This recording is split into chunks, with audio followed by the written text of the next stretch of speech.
And welcome back. And we are moving into our second conversation for this morning, an equally important conversation as we talk about a new campaign and awareness about preventing childhood obesity in Belize.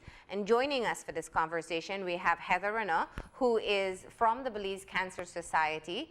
They're one of the organizations taking a lead on this issue. And we have Dr. Victor Rosado, Pediatrician at Belize Medical Associates, and you're here to weigh in especially on the health of children as well. Good morning and welcome. Good morning. Thank you for having us. So, children who are obese, and we had some news stories last week. Let me use this as an introduction. And it was very interesting because there was a conversation about childhood obesity. There was a news item on childhood obesity. And there was also a story on childhood malnutrition. And for so long, we've been talking about children being undernourished and malnourished in this country. It seems to be a stretch now to be talking about childhood obesity.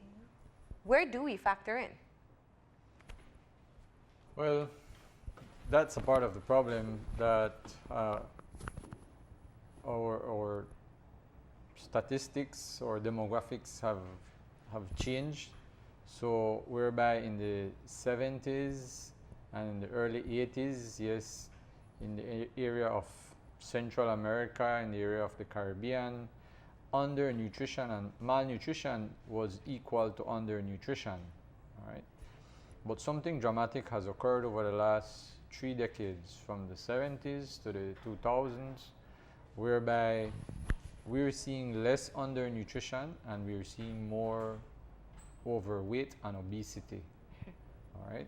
And so that is something that when you compare certain areas of the world, the Caribbean has an overweight epidemic.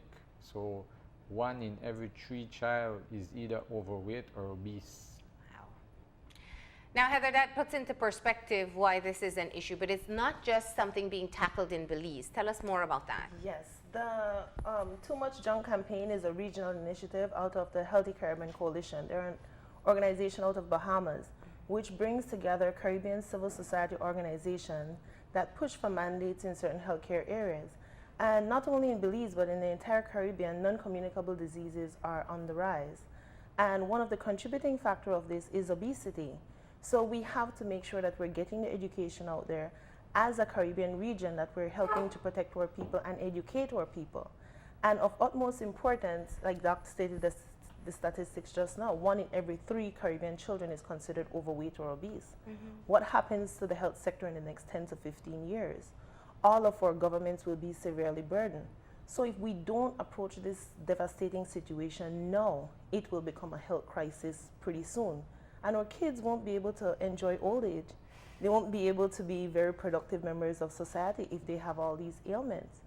And as a result of obesity, cancer is one of the resulting diseases. You can also have kidney disease, you can develop diabetes, you can have respiratory problems. And for our kids, we know that it plays a lot on their psychosocial development. They have self-esteem issues, they're very fatigued, they're not able to socialize properly. They have a harder time learning at school because their body isn't as healthy as another child. So this is the issue that we're trying to raise in Belize, and spreading the education and the awareness. Yeah. It seems to be kind of an intervention process, because we know while it's 1 out of every 3 is overweight and obese in children, in adults, it's 2 out of 3, I believe, yes, either overweight or obese. So we know we have a problem as adults, but we're starting to see it in children. Now, Dr. Rosado, introducing that dreaded D word to children, and when I say D word, I mean diet. It seems so against our culture. You know, you see a chunky little baby, and that's something that we all celebrate. You know, oh, look at their cheeks, or and we appreciate it. We use it as a measure of cuteness for children as well. But what are the dangers when a child is overweight? So definitely diet is not the way to go, okay? And I think for us to have success against childhood obesity and overweight, we need to view this as a public health problem, just like how we've tackled HIV for the last 35 years. just like how we're addressing gun violence, just like how we address traffic deaths from a public health point of view, we have to address childhood obesity as a public health issue. It cannot be just the individual's responsibility. So we need to create, our environment has changed. In the last 30 years, our genetic makeup has not changed. Or what has happened in the last 30 years? Why we moved from being underweight to now being overweight is our level of activity has decreased dramatically, all right? Our availability of high energy, high sugar, high fatty foods has increased over the last 30 years. So basically, gaining weight, I don't want to oversimplify it, but gaining weight is consuming extra calories and not burning them off, and so it's stored, all right? And sometimes we'd say, well, then just eat less or burn it off, but it's definitely not that simple, okay? So we need to look from it from a holistic point of view, whereby you have certain public health, environmental, legislative changes, and you have changes that you can do in your own home by limiting sugary foods. We start from breastfeeding. One of the main things is the child who is breastfed has a much higher incidence of being normal weight than a child who is bottle fed. That's taking it all the way back. Yes. Exactly. So that's where you come up with this one of the strategies, which is not too much junk. Exactly. Tell us about some of the specific messages that you're trying to get out to parents and children alike. Well, the specific messages we're getting out is the amount of junk food you're consuming, and increase your consumption of water, fruits, and vegetables. So we're telling parents, we know that we live in a very, very fast-paced life. Everybody have to get to work, the kids have to get to school. But if it means getting up a little bit earlier, cooking your child's lunch, making sure that they have a healthy food in the afternoon, or taking that initiative to find out who is the street vendors around their area. If they're not getting food from the school feeding program, you as a parent have to make sure you're making the necessary steps to keep your child healthy. And we have to be watching the things, like Doc said, from they're a baby, the type of drinks that we're giving them, the type of foods we're giving them, because they build up that taste buds and that palatableness for that sweet. And then when you introduce water into the diet at a later age, they don't want it, right? And we need to curb the behaviors that we have. We know now all the kids love TV. They love the video games.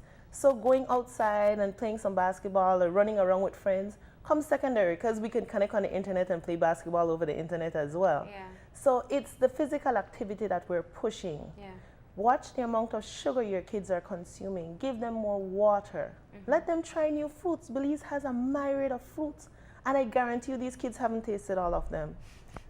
Let's make it a little adventurous. Like last week we partnered with you guys for the Summerfest, and we included exercise in there. And we're telling parents, you don't have to go to a structured program. You don't have to go to a gym. Come home, turn on some music. September season is coming in. De-stress a little bit with your child. Exchange some time with them. Dance, jump around, have some fun, and that's a way of burning calories as well. What are the health implications, though? I mean, I know a couple years, well, maybe it's longer than that, when we started talking about children getting type 2 diabetes, which is because of lifestyle. But what are some of the other risks that you have? If I have a 7-year-old who, yes, I've allowed to eat all the junk that they want, and now they're chunky, because we don't call them fat, right? Or pudgy. Yeah, even from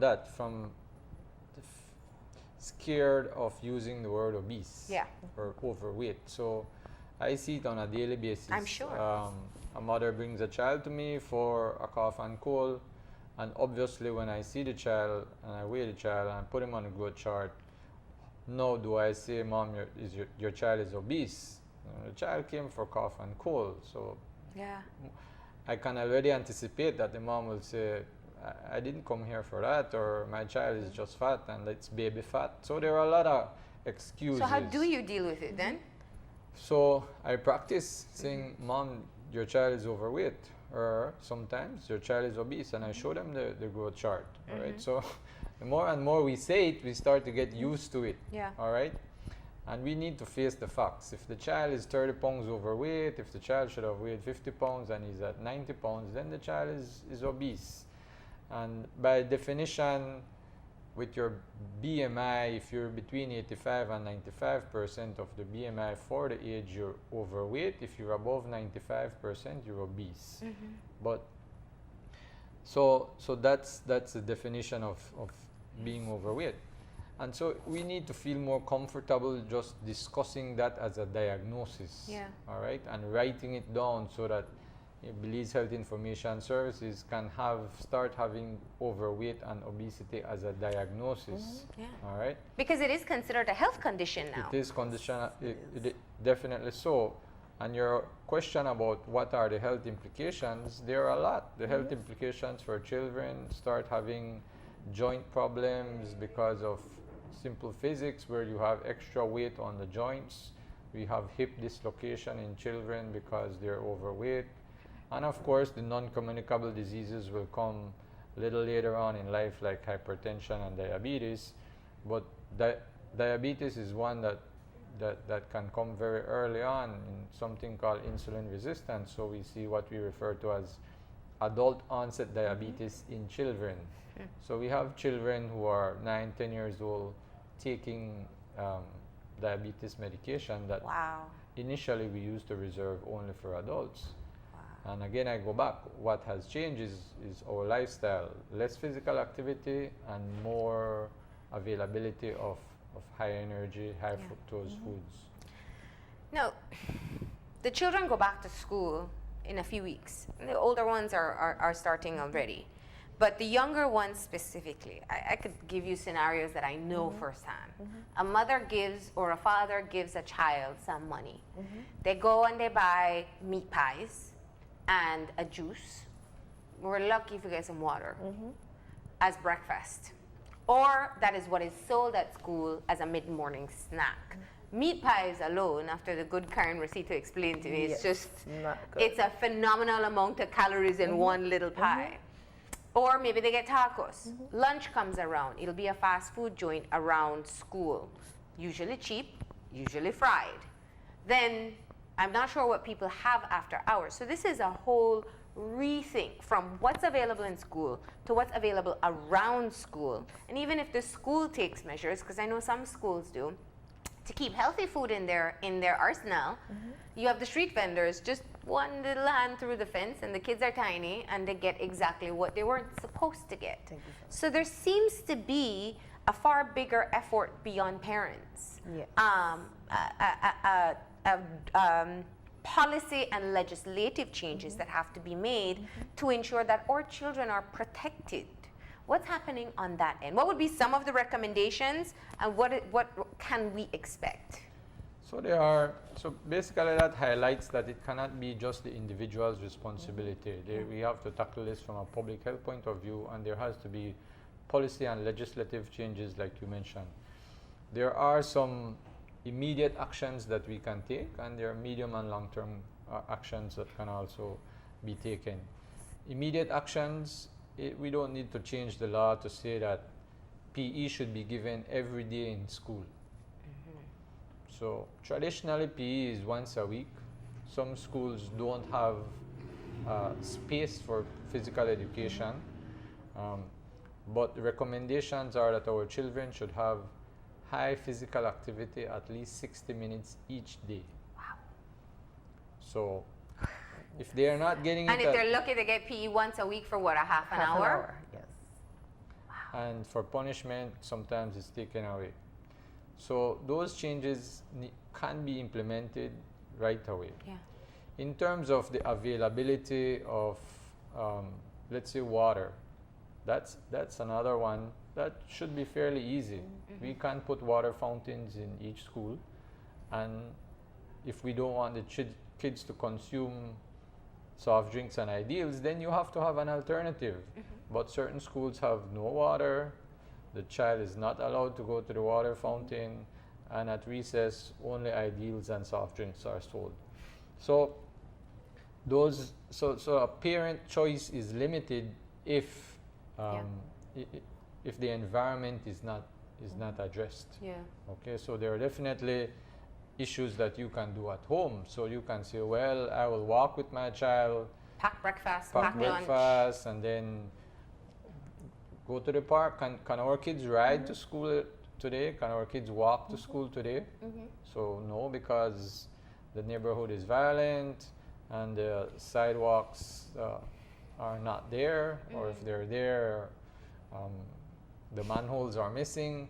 So all of these things play a role. Yeah. We cannot just say, well, send your child to the basketball court to play every evening if on the basketball court they've had 3 murders over the last 2 months. That's true. So all of those things tie in, and we all have a role to play if we are going to tackle childhood obesity.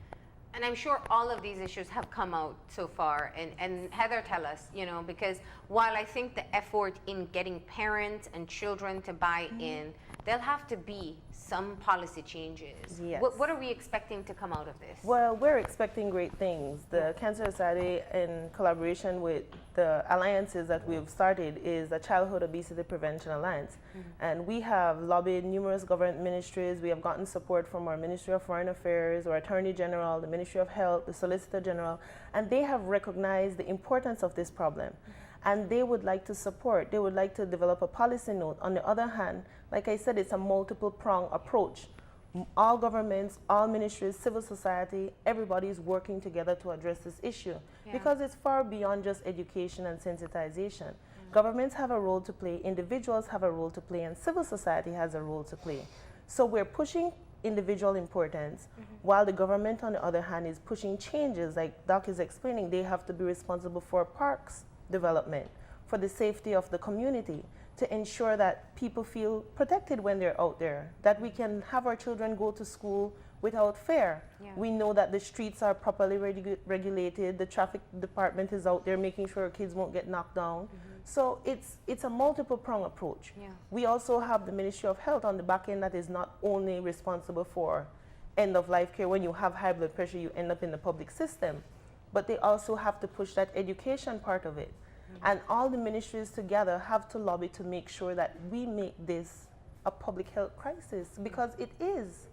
We look at it and we diminish the importance of this activity on our Belizean society, but when we look at other Caribbean nations and the burden that it has on them, we have not yet reached that point. So we have to intervene now to make a difference. We have worked with the City Council, whose primary responsibility is the regulation of vendors.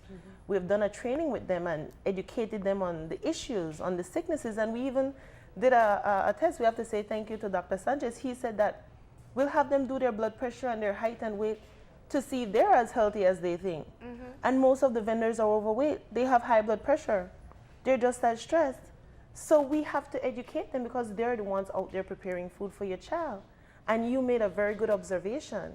Us as parents have to take back the lead that we have. We cannot be giving all the rights to the child. They have special rights to health care, to proper nutrition, but we have to ensure that they have it. Because if we give them that purchasing power and say, buy what you want, because we're busy, so we give them that $10 or that $5, and like you say, they're not making the right choices. So the primary focus of this campaign is, let's make healthier choices together. Wake up a little bit earlier in the morning, make your child some breakfast. Like you said, pack the lunch. Or if you know specific street vendors around the area, we know the ones that sell healthy food. Out of the vendors, we've had some that makes a myriad of juices, cucumber, beets, and they have to make it interesting so the child will try it. And if you're a parent and you want to ensure that your child is eating healthy, instead of giving the child that money, take it to that particular vendor, take it to the school feeding program. Because the Ministry of Education, in collaboration with the Ministry of Agriculture, I know they will be making significant changes to the school feeding program. Because a lot of our kids don't have the funds to buy outside of school. And when they do have that small amount of funds, the obesogenic environment that they're in, all the brightly colored chips and sweets, it's more affordable, so they will purchase it. The packaging makes me want to buy it too. Exactly. You know, have you it seen might not even taste the good. Takis bag? I'm kidding. But this brings us back to an important point, and this is, how do we, junk food is addictive. Like, it's made to It be is. addictive. It is. And it's breaking a bad habit. Anybody who's ever tried knows that it's hard. And we're trying to get kids to do it. Doc, what are some recommendations in how we can get children to not eat all the junk? I mean, it's amazing, and I have it in my own family where I have to fight to get a child to drink water because water tastes bad. Yeah. You know, how do you help? So a parent is listening, said, you know what, I failed, fine, but I'm going to fix it. What are some recommendations? Well, it definitely is not easy. Yeah. So the last thing you want to do is to oversimplify this problem. Yes. It's not easy. We need to provide alternatives. We need to provide alternatives that will compete with the McDonald's Happy Meal. So you need to realize what is your opponent. So your opponent is PepsiCo, Coca-Cola, Nabisco, McDonald's, these very rich corporations that are marketing to our kids. And so that's what you're up against. So you cannot just say, go and eat a banana, all right? So you need to try and create something that looks good out of that banana. Yeah. So you need to do a fruit cup. You need to do a banana with some raisins, something that looks good for the child to compete with the bag of Doritos. Okay, so it takes effort. You need to have the popular kid in school drink water. So if she or he is drinking water, then you know what? Water isn't that bad anymore if the most popular kid in school is drinking water. Water is cool. Let's start drinking water. But you can't drink water if there is no water in the school. Okay? So we need to fight fire with fire. We need to plan, use evidence-based activities to try and address this issue. We can't throw up our hands and say, well, it's a problem that we can't address. It's not an easy problem. There is not an easy fix. But there are strategies out there. Again, exercising, more mandatory PE in schools every day. If you can't make an hour, you make half an hour. So immediately there will be a pushback. Teachers will say, I don't have time. Yeah. PSE is already at 50%. If you tell me to do PE, PSE will fall to. Yeah. And It might parents rise. do, because parents pressure the school sometimes to cut out the extra stuff. But then you Exactly. see physical activity is important. Yeah. If they have physical So activity, the PE maybe- might actually go up. Exactly. Yeah. So we need to try something different as well. All right. But how important is emulating as well? It's Like, it's vital. Yeah. So we cannot again sit on our couch watching the 6:30 news with a Coke and Tell the child to $5 drink tacos, water. and then think that our child will eat healthy. Exactly. So basic things like preparing meal together as a family, having a family meal. When do we have family meals? So if we can't have family meals because of our busy lifestyle every single day, we should try at least for once a week. All right? yeah. Try once a week. Have everybody eat slow so you're not rushing. If you eat slow, you eat less, because it takes a little while for your brain to receive the message from your stomach that it's you're full. Yeah. All right? Takes about 20 minutes. And so if between the first course and the second course you stop, you have a little conversation, and between first serving and second serving you wait 5 minutes, then you might realize that you don't need the second serving. So things like portion size, things like sitting down, don't use the phone, don't watch TV while you're eating. Yeah. Basic things like that are what the individual and the families can do.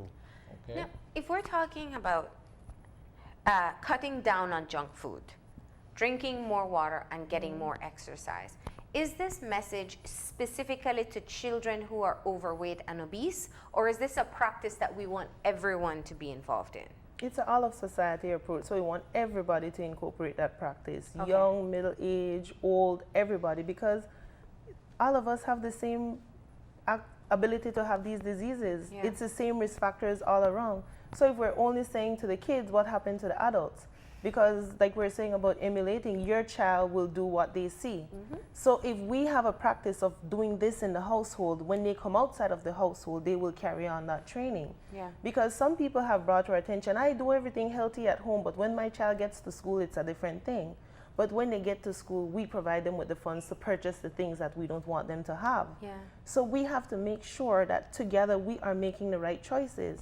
If individually we're doing what we're supposed to do, if civil society and governments are doing what they're supposed to do, by the time that child leaves home, they're meted with that same message at school. Yeah. They're met with that same message on the local media. And that's why the media plays such an important role, because getting that information out there sometimes is very difficult. But by the media, the kids love the TV. Yeah. When they see that, they learn through repetition. So the same commercials that all these big companies use with the characters and everything, it draws their attention. Or even the billboards on the street, too. Exactly. It makes them feel like this junk food is better than Yeah. that junk food. And if I have this one, then I'm having the best one. Yeah. We need to teach them to make better choices. And Dr. Rosado, if I do have a child that is overweight or obese, how important is it for me to rectify that issue now? I mean, how do I get a child to lose weight? Yeah. We as adults, it's hard. Like, how do I get them to put in that work? Well, the first thing would be to visit either your health center or your doctor. Yeah. All right. So a lot of time, like many things, we try to find excuses. So you definitely 9 out of 10 times the mother will come to me and say, "Doc, I think my child has a thyroid problem, or we have low metabolism, or checking for something." And 9 out of 10 times, all of that is normal. It's just that there is an increased consumption of calories and less physical activity. And so most parents need support. You need support. You need to put manageable or achievable goals. So we don't want to get the child from 90 pounds to 75 pounds in a month or something like that. And children are growing in size, and so a lot of time they can, what we refer to as, grow into their weight. Yeah. So if the child is 70 pounds at 5 years, and I can convince that and work with that parent to say, well, for the next year we will try to keep him at 70 pounds, then in that 1 year the position on his growth chart changes, and he moves from being obese to overweight, and in another 6 months he will be a normal weight. So there are things that can be done, definitely, with some nutritional counseling, find out what the child is eating at school, give them practical ways of increasing the physical activity. So definitely you can work with the child and with the family, most importantly. All right. Now, is there anywhere that there's additional information for parents? They've listened and they say, I want to ensure my child is healthy. What is the access to information that they have through Cancer Society? If people would like to find out more about the campaign, they can go on our website, which is www.belizecancersociety.org. You can check out our Facebook page or Twitter feed, and also check out the campaign. It's www.toomuchjunk.org. And we're also having a call to action where all Caribbean countries are participating, and you basically log on, you click Belize, and you vote that you're going to support initiatives that helps to raise the awareness of childhood obesity and push for policies and legislation in your own country. And you're able to read about the background of the campaign, what other countries' obesity rates look like, what our obesity rates look like according to our Global Health Survey, and unfortunately the last one was 2016. So we have 2 years of missing data to catch up on. And as the doctor can tell you, in the private sector and in the public sector, this is really a problem. So let's get on it. Let's get Belize up there so that when our leaders get to the UN high-level meeting, this is placed on the agenda as a topic of importance for the Caribbean. And we have to say thank you to our Prime Minister. He went to the CARICOM Heads of Government meeting a couple weeks ago, and he pledged his support for civil societies addressing the issues of NCDs and childhood obesity. And if we have our Caribbean leaders recognizing that this is a problem and taking steps together to affect change, in the next couple of years, we will definitely make an intervention that will cause some reduction or some reversal of childhood obesity. All right. Thank you very much for being here. This is just the start of the conversation, but we do appreciate you coming in and talking about the risks that are associated with childhood obesity, what we are seeing in the clinics, and what we're trying to do about it. It's a collective responsibility that we have, and parents and children have their part to play as well, so thank you. We're going to go ahead and take a break now. When we come back, we'll be joined by the winners of the National Song Competition, so stay tuned.